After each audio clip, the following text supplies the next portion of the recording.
어떤 여자분이 젊을 때 큰 실수를 했지만 그래도 좋은 남자를 만나서 결혼하게 되었습니다.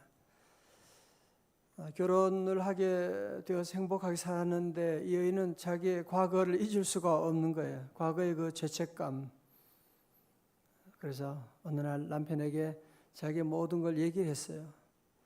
내가 옛날에 이런 짓을 저질렀던 사람이었다고. 근데 남편은 참 좋은 사람이에요.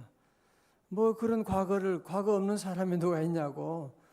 난 당신의 과거와 결혼한 것이 아니라 현재와 결혼했다고. 그렇게 얘기하는 거예요. 너무 고마운 일이죠.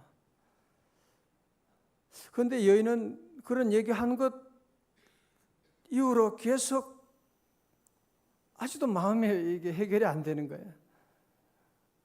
그리고 그때부터 남편이 조금 화를 내면 지난번에 내가 그 얘기해서 나한테 더 모질게 하는구나.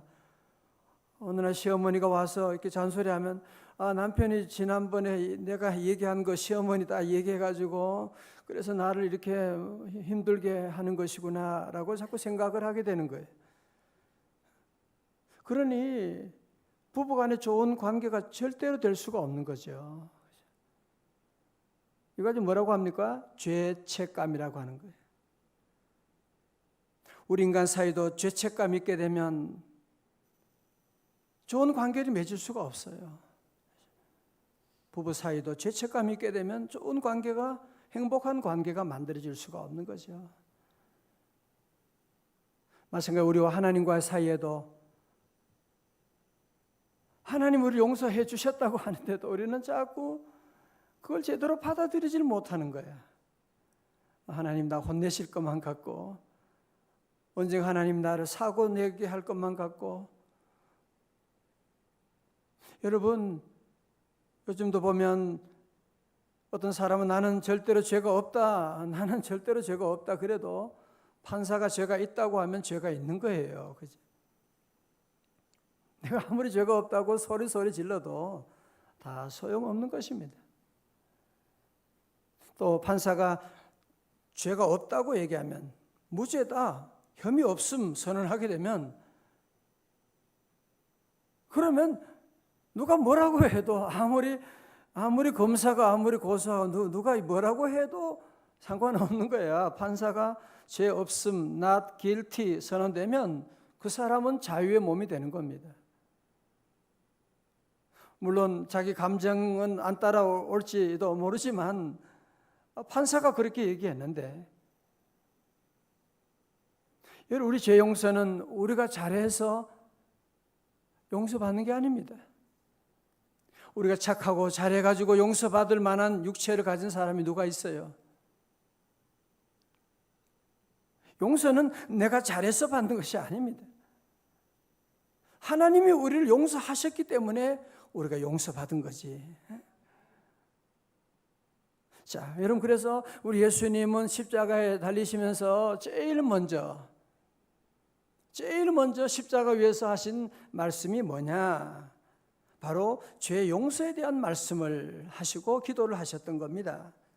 자, 34절의 말씀, 누가복음 23장 34절입니다. 다 같이요. 시작. 이에 예수께서 가라사대 아버지여 저희를 사하여 주옵소서, 자기 하는 것을 알지 못함이니이다 하시더라. 아멘.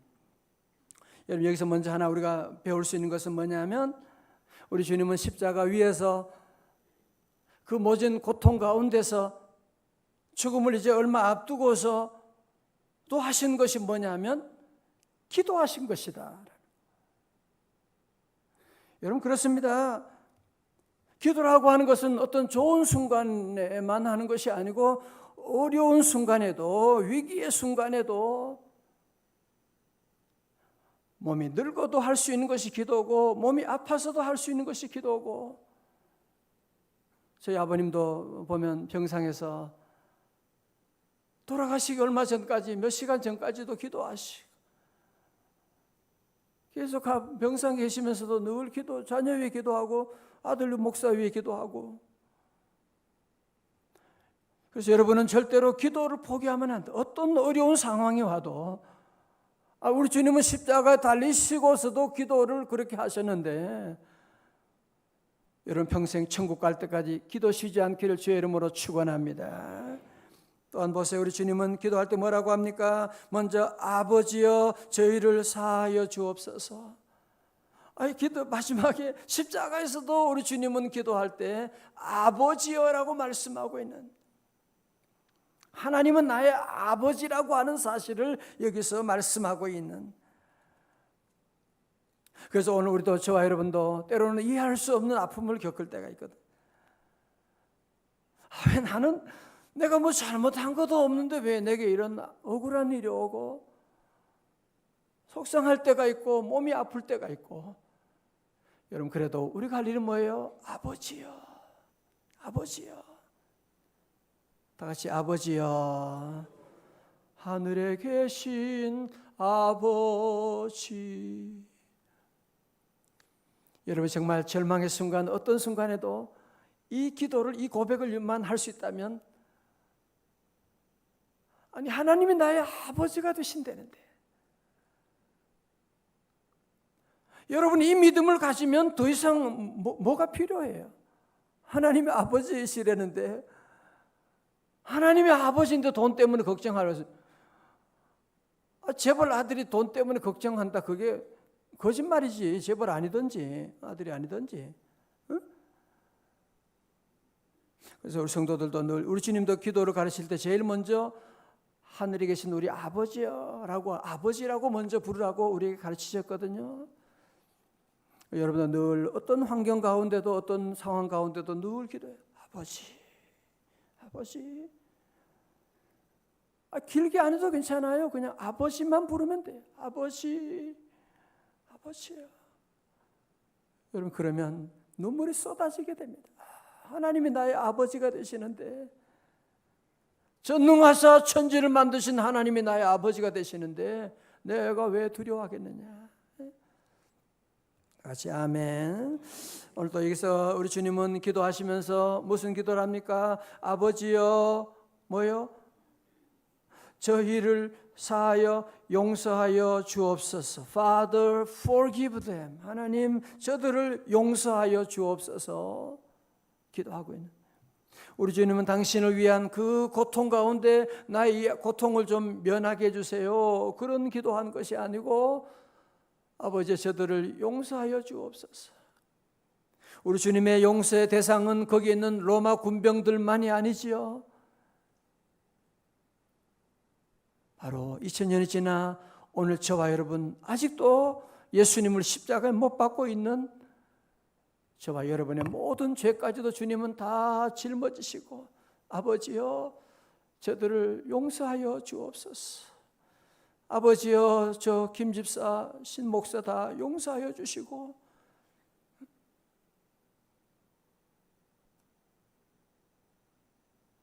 사울, 스데반을 돌 던진 사울의 죄를 용서하여 주시고, 예수님을 3번이나 부인한 저 베드로의 죄까지도 용서하여 주시고, 우리 주님의 기도는 저들을 용서해 달라고. 여러분, 그래서 예수님의 기도로 말미암아 내가 잘해서 용서받은 게 아니에요. 착각하지 마세요. 주님이 십자가에서 아버지 저들을 용서하여 주옵소서, 그 기도로 우리의 모든 죄가, 우리의 모든 과거와 현재와 미래의 모든 죄가 다 용서받게 된 줄로 믿습니다. 왜 주님은 십자가에서 제일 먼저 죄 용서에 대한 기도를 하셨을까요? 저들 잘 살게 해주세요, 하나님 저들 돈 많이 주세요, 그런 기도도 할 수 있을 텐데 왜 죄 용서에 대한 기도했나요? 여러분, 감옥에 있으면, 감옥에 들어가 있는 사람은 아무리 잘 먹어도 잘 입어도 그게 무슨 행복이 거기 있겠어요? 마찬가지로 죄의 감옥에 있는 사람은 죄로 말미암아 잘 먹어도 별 거고 잘 입어도 별 거고, 여러분도 한번 경험하셨잖아요. 뭐 좋은 차 타보면 별거 아니야. 여러분들이 무슨 좋은 집에 들어가면 그게 뭐 집이지 그럼 대단한 게 뭐가 있어요? 그냥 물론 가지지 않을 때는 그거 가지면 대단한 일이 일어날 것처럼 보이죠. 우리 아들 대학만 가면 나는 소원이 없겠네. 거짓말하지 마. 대학만 가봐. 그러면 더 큰 문제가 또 있게 돼. 여러분, 그래서 우리 인간은 잘 먹어도 힘들고 못 먹어도 힘들고 직장이 없어도 힘들고 있어도 힘들고, 그래요 안 그래요?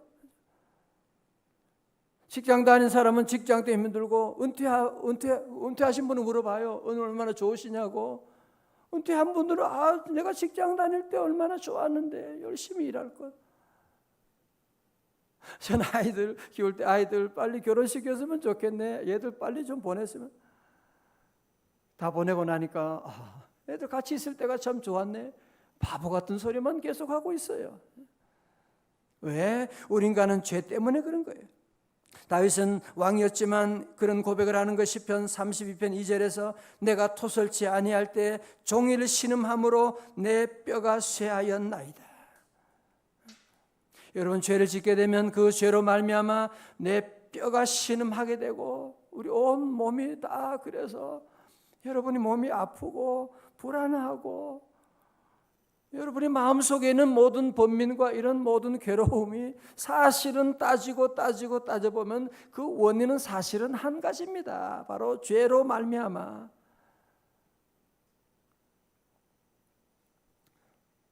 예레미야 5장 25절 한번 찾아보실래요? 제가 자주 말씀드리는, 왜 여러분에게 좋은 것을 누가 지금 맡고 있는지 아세요? 예레미야 5장 25절에, 예레미야 5장 25절, 예레미야 5장 25절 시작. 너희 허물이 이러한 일들을 물리쳤고 너희 죄가 너희에게 오는 좋은 것을 막았느니라. 아멘. 예레미야 5장 25절이에요. 너희 허물이 이러한 일들을 물리쳤고 너희 죄가 너희에게 오는 좋은 것을 막았느니라. 여러분 알고 계세요? 왜 우리 집에 돈이 들어오다가도 왜 자꾸 나가고, 건강이 오다가도 나가고, 행복이 오다가도 왜 가고, 왜 그런지 아세요? 하나님은 우리에게 복 주시길 원하시죠. 하나님의 마음은 복 주시길 원하는 마음이죠. 아니, 여러분 안 그러세요? 자녀들 복 주길 원하지, 잘 되기를 원하죠. 그러나 그 돈 가지고 엉뚱한 짓 할 놈에게 그 돈 줄 부모가 누가 어디 있어요? 응? 내가 돈을 주면 그 돈 가지고 얘가 지금 잘못된 길로 가는데 그 돈을 줄 부모가 어디 있냐고요? 안 주지요. 여러분, 그래서 우리 안에 모든 이 행복, 축복을, 좋은 것을 막고 있는 죄가 있는 것이거든요. 그런데 이 죄의 문제를 누가 해결할 수가 있나요? 여러분의 부모님이 그 죄의 문제를 해결할 수가 있어요? 아니, 어떤 사람은 그래요. 내가 나의 죄를 용서하노라. 또 뭐 그런 걸 또 좋다고 얘기하고 멋있다 그러고, 아니, 여러분이 교통사고 내고 나는 죄가 없노라 그러면 다 끝나는 거예요? 그게 무슨 의미가 있어요? 경찰서에서 죄가 없다고 얘기해야 죄가 없는 거지, 내가 죄 없다고 아무리 소리친다고 그게 무슨 상관이 있냐고요.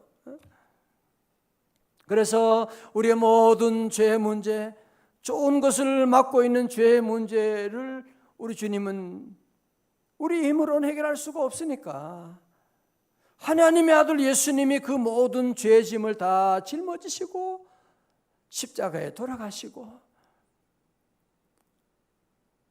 그래서 그가 찔림은 우리의 허물 때문이요, 그가 상함은 우리의 죄악 때문이라.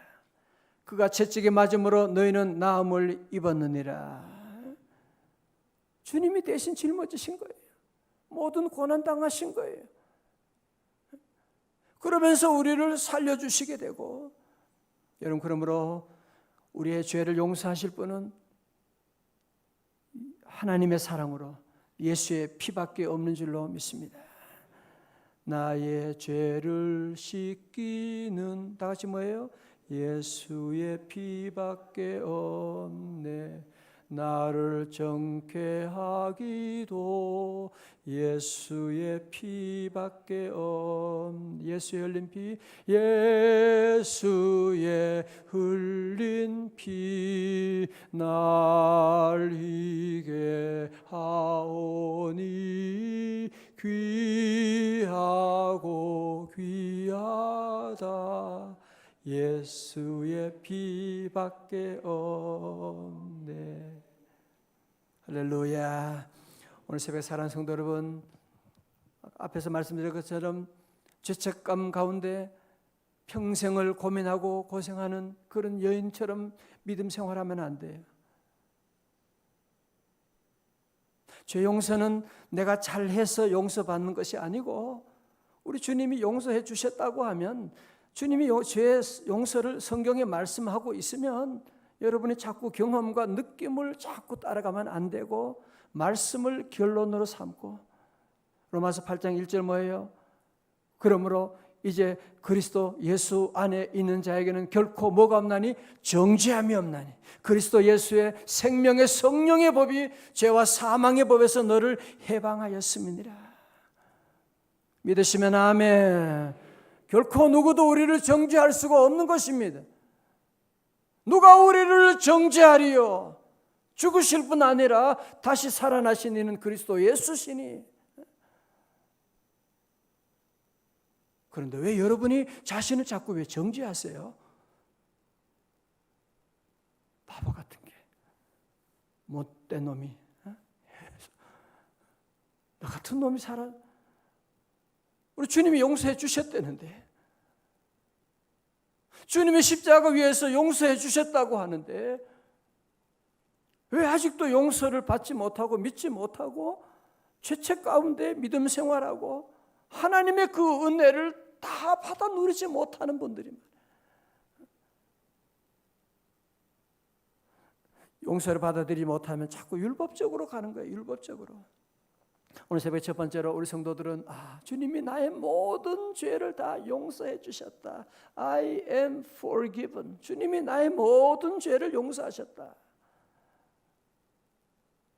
할렐루야. 라비 제커라이어스가 용서에 대한 설교 중에 어느 초등학교 교사가 쓴 감동적인 시 한 편을 소개합니다. 수업이 끝났다. 그 아이는 떨리는 입술로 내 책상 앞에 왔다. 선생님, 새 종이가 있나요? 이번 건 망쳤어요.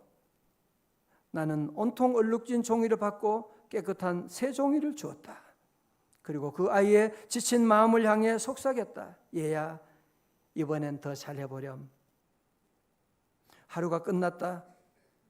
나는 떨리는 마음으로 보좌 앞에 갔다. 주님, 새날이 있나요? 어제는 망쳤어요. 주님은 온통 얼룩진 내 날을 받고 깨끗한 새 날을 주셨다. 그리고 나의 지친 마음을 향해 속삭이셨다. 얘야, 오늘은 더 잘 해보렴. 어제 망치셨어요? 어제 실수하셨어요? 오늘 주님 우리에게 새 날을 주신 거예요. 그 모든 실수 다 주님이 가져가시고 새로운 하얀 도화지를 우리에게 주시면서 오늘 잘해보렴. 내가 너를 도와주리라. 주님 우리에게 새 날을 주셨는데 자꾸 새로운 종이 다 버리고 자꾸 옛날 거 자꾸 그거 가지고 고민하지 말고, 우리 성도들은 주님 주시는 그 은혜, 주께서 오늘도 날마다 주님은 우리를 위해서 기도해 주시는 거예요. 아버지, 저들의 죄를 용서하여 주옵소서. 두 번째로 우리 성도들은 나 같은 죄인 위해서 주님이 십자가에 돌아가시고 나의 모든 죄를 다 용서하셔서 나는 구원함 받았다. 믿는다면 우리 모든 성도들은 우리 주님처럼 우리 주변의 모든 사람들, 스데반도 그랬잖아요. 돌 던지는 저들 향해서 아버지여, 저들이 알지 못해서 저럽니다. 저들의 죄를 용서하여 주옵소서. 여러분도 이제 이 기도를 함께 하시지 않으시겠습니까? 잠언 19장 11절에 노하기를 더디하는 것이 사람의 슬기요 허물을 용서하는 것이 자기의 영광이니라고 말씀합니다. 이 신경적인 질환의 90%가 용서받지 못하고 용서하지 못하면서 왔다고 정신의학자들은 얘기하지 않습니까? 여러분, 그래서 우리가 용서에 대한 것은 첫 번째, 우리 성도들은 먼저 하나님이 나의 모든 허물을 십자가의 보혈로 용서해 주셨다고 하는 것을 받아들여야 돼요. 그리고 우리 모두도 형제 자매들을 주님의 그 사랑으로 저들을 용서해 주는 삶. 왜? 예수님이 나를 용서해 주셨으니까 나도 용서하는 삶을 먼저 여러분 자신을 용서해 주시고, 아멘. 자신 용서하고, 실수했던 거 부족해 용서하고, 여러분의 남편과 아내, 여러분 자녀들, 여러분의 가까운 친척들, 이웃들, 우리에게 잘못한 것 저들을 용서해 주고, 우리가 우리에게 죄를 용서한 것 같이 우리가 저들의 죄를 사하여 주옵시고, 우리 늘 위해서, 형제 자매를 위해서 기도해 주시고 용서하고, 이것이 바로 십자가입니다. 스데반 집사도 십자가 돌에 장아 죽으면서까지 아버지 저들을 용서해 달라고 기도한 것처럼 오늘 저와 여러분도 이런 용서의 삶, 용서받았으니 나도 용서하고, 이런 용서의 선순환이 이루어지게 되면 죄가 좋은 것을 맡고 있던 그 죄의 세력이 다 사라지게 되는 것이고, 우리 하나님 주시는 놀라운 은혜와 기쁨과 행복과 축복과 강건함과 형통함과 응답과 아멘도 계속 안 나오고, 그죠? 계속 놀라운 은혜가 함께할 줄로 믿습니다.